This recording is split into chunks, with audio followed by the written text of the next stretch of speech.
Sederhananya begini, kupu-kupu itu rezeki. Kupu-kupu itu ibarat uang, ibarat dunia, ibarat harta, ibarat kesehatan yang kita mau kejar. Cara nyari rezekinya gimana caranya? Karena itu kupu-kupu, maka yang kita lakukan adalah kita ambil jaring, kemudian kita tangkap itu kupu-kupu. Yang kita pelajari pun setiap hari di kuliahan, anak-anak didik kita, anak-anak kita semua dididik untuk pertama bisa punya jaring, kedua bisa cekatan dan gesit dalam menangkap kupu-kupu. Itu yang dari dulu diajari ke anak-anak kita. Sekarang ini model pembelajaran kita sekarang seperti itu, ngejar kupu-kupu. Kenapa? Kupu-kupu itu proyek, uang, harta, hal yang enak-enak segala macam, itu dicarinya dengan cara seperti itu. Akhirnya apa yang terjadi? Semuanya ngejar kupu-kupu. Pas ditangkap, dimasukin dalam sangkar, senang. Kemudian besoknya lebih terampil lagi. Karena udah terampil, akhirnya bukan satu jaring, 2 jaring diambil, masuk 4 kupu-kupu masuk dalam sangkar. Besoknya begitu lagi, 5 kupu-kupu masuk dalam sangkar. Besoknya lebih terampil lagi, cabang bisnisnya makin banyak, 10 jaring diambil, 100 kupu-kupu sekali ambil, masukin dalam sangkar. Sekarang pertanyaannya, setelah kekumpul 1000 kupu-kupu di dalam sangkar, 1000 kupu-kupu sudah ada di dalam sangkar. Lalu kemudian kita ingin bermain dengan satu kupu-kupu.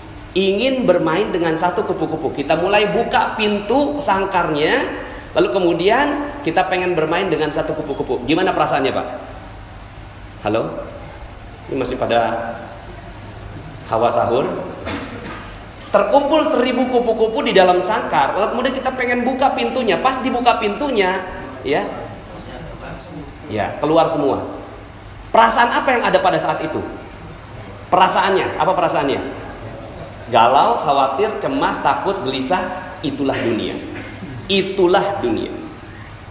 Kita selama ini, anak-anak kita, belajar yang tinggi. Buat apa, Pak? Buat supaya kamu dapat nilai tinggi. Terus, supaya kamu bisa kerja. Terus, supaya kamu bisa nikah. Terus, semuanya diajarinnya untuk apa? Untuk bisa ngambil kupu-kupu. Tapi, anak kita bingung. Bahagianya di mana? Pas mau dinikmati, kemudian dia mulai buka pintunya, kok saya nggak bahagia? Maka, kalau mau bermain dengan kupu-kupu, kenapa tidak bangun taman?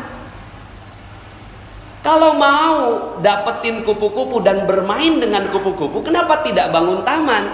Cuma caranya berbeda, alatnya juga berbeda. Yang satu ke atas, yang satu ke bawah. Dia mulai cangkul, pelan-pelan, masukin benih, dijagain, disiramin, dipupukin, lalu kemudian tangkainya mulai muncul, lalu kemudian daunnya muncul, bunganya muncul. Pas bunganya muncul, kebahagiaan terus berlipat. Ketika kupu-kupu itu datang, kupu-kupu udah pasti datang kalau ada bunga. Udah sunatullah. Kalau udah ada bunganya, itu kupu-kupu pasti datang. Sekarang pertanyaan saya, ketika ada satu kupu-kupu dan kita bermain dengan kupu-kupu itu, ada gak perasaan yang tadi? Ada? Resah, galau, gelisah, cemas, ada? Halo? Udah gak ada ya? Begitu yang harusnya dilakukan untuk mencari rezeki. Cuma selama ini yang kita lakukan adalah ngambil kupu-kupu dan gak punya taman. Akhirnya apa yang terjadi? Malam hari galau. Kenapa? Kupu-kupu hilang. Dicuri, hilang. Hilang handphone, galau. Diputus pacar, besok bunuh diri. Anak-anak kita sekarang, jangan sembarangan Bapak Ibu. Mungkin zaman-zaman kita, ini saya mulai memahami psikologi anak-anak kita sekarang. Mereka hilang loh Pak. Hilang mereka, kebahagiaan hilang. Mereka berpikir bahwa kebahagiaan itu bisa didapat di gadget, di dub smash. Tahu dub smash? Instagram, ya. Itu mereka mulai dapatkan kebahagiaan di situ. Itu semua. Maka hati-hati, anak-anak sekarang itu mulai hilang tamannya. Mereka nggak punya taman, yang mereka kejar adalah kupu-kupu. Ketika mereka kejar, kupu-kupunya hilang, malam datang, kupu-kupu hilang. Anak-anak sekarang nggak ada yang kuat nahan cobaan Pak. Nahan ujian, nahan musibah. Anak-anak sekarang itu galaunya luar biasa. Maka hati-hati, mungkin dulu kita masih ada sedikit sisa-sisa taman. Tapi sekarang anak-anak sekarang kita mulai harus merubah gaya kita. Makanya sekarang semua pada kebingungan. Coba Bapak Ibu perhatikan, lulusannya kimia, tapi malah kerjaannya lain. lulusannya arsitek tapi kerjaan yang lain. Pernah ada yang perhatiin itu? Berapa banyak orang yang kerjaannya sekolahnya A, pekerjaannya A? Sedikit sekali. Di Amerika datanya hanya 4%. Itu di Amerika yang link and match-nya bagus.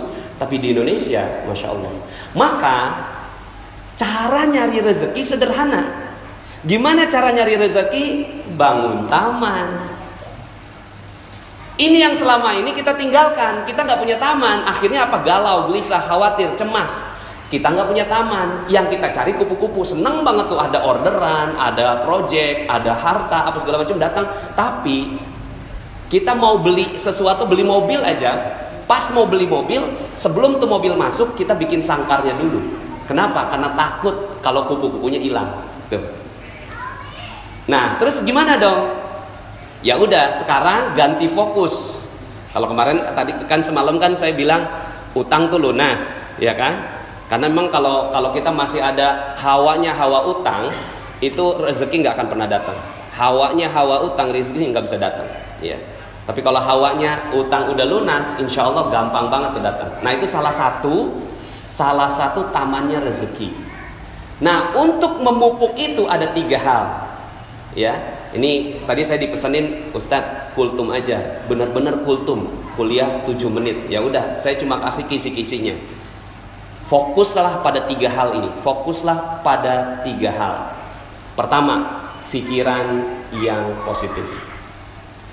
Pikiran yang positif bahwa segala sesuatu bagus, segala sesuatu indah, husnudzon billah. Ini adalah taman yang paling indah. Taman yang paling indah adalah husnudzon billah. Husnudzon billah itu apa? Pokoknya semuanya positif dah. Masuk rumah sakit positif, ya kan? Bangkrut positif, ya. Jalanan kemarin macet apa penuh? Nah, penuh. Udah nggak ada jalanan macet di Jakarta ya. Nah, ini namanya positive thinking. Ajarin anak-anak kita ini tentang husnudzon billah.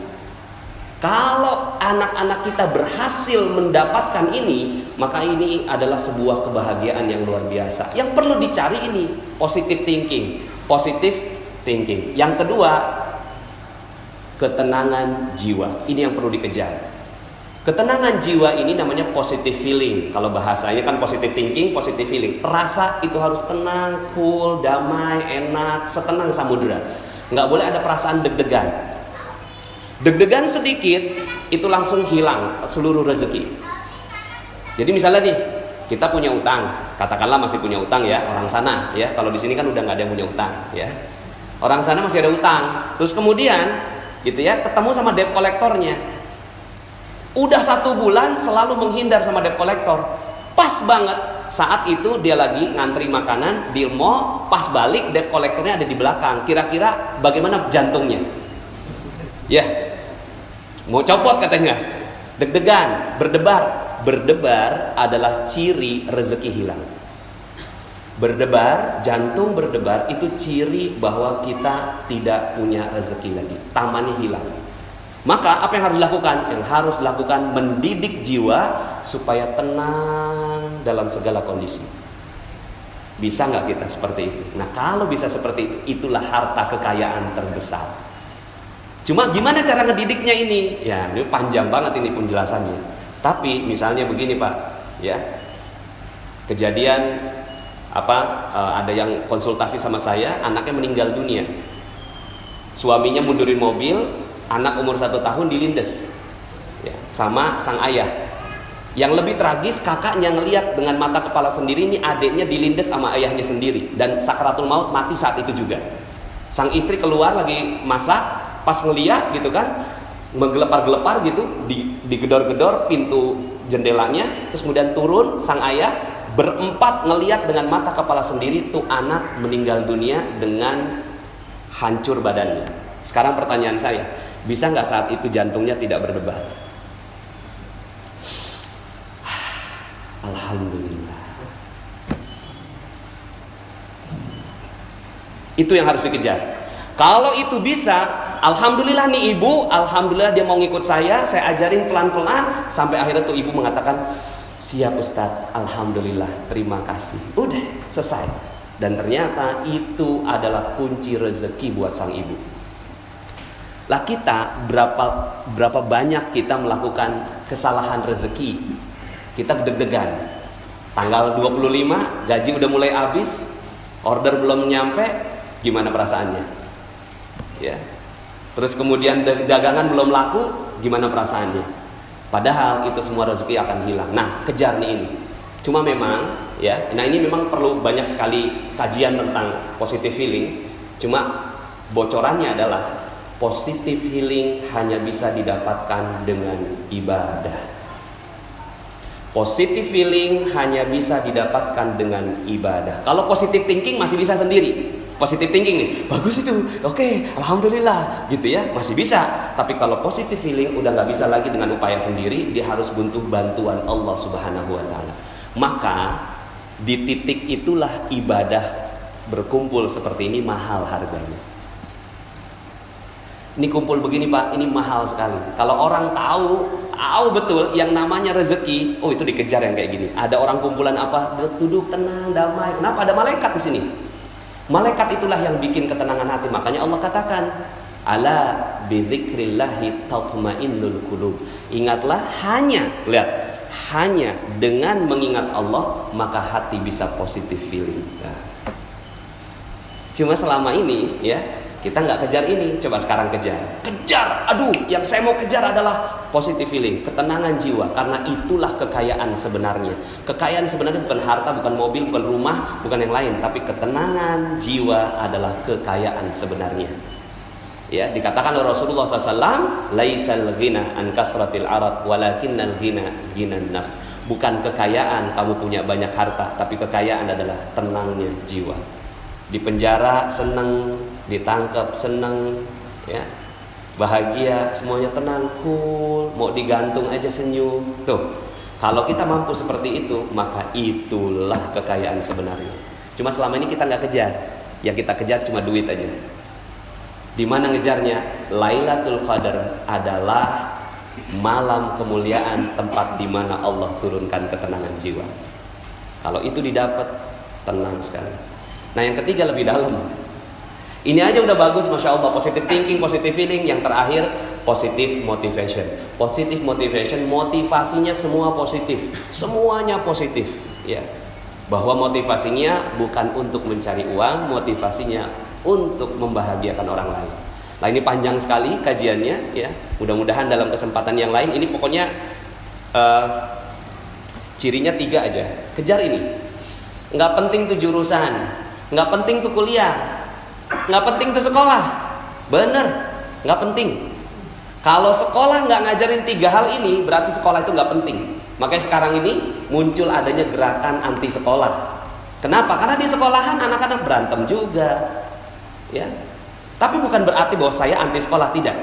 Kalau di sekolahan ini mengajarkan 3 hal ini, maka sekolah itu perlu dikejar. Tapi kalau sekolahan ini nggak ada yang kayak gini, nggak ada 3 hal ini, yang diajarin cuma matematik, fisika, kimia, biologi, arsitektur, ya, kemudian astronomi, itu dia berarti ngajarin kupu-kupu. Tapi kalau dia ngajarin taman, dia ngajarin 3 hal ini, sehingga anak ada apapun dia senang, bahagia. Anak ada apapun dia tenang. Ada azan, dia langsung lari ngejar tuh azan. Kenapa? Di situ ada ketenangan jiwaku, Pak. Di situ ada ketenangan jiwaku, Mah. Maka aku akan kejar itu. Kalau ada sekolah yang ngajarin kayak gini, kejar itu sekolah. Karena itulah sebenar-benarnya kekayaan. Demikian, mohon maaf atas segala kekurangan. Kita balik semuanya logika rezeki kita supaya kita betul-betul dapetin rezeki yang insya Allah barokah. Terima kasih. Subhanakallahumma bihamdika asyhadu an la ilaha illa anta astaghfiruka wa atubu ilaik. Assalamualaikum warahmatullahi wabarakatuh.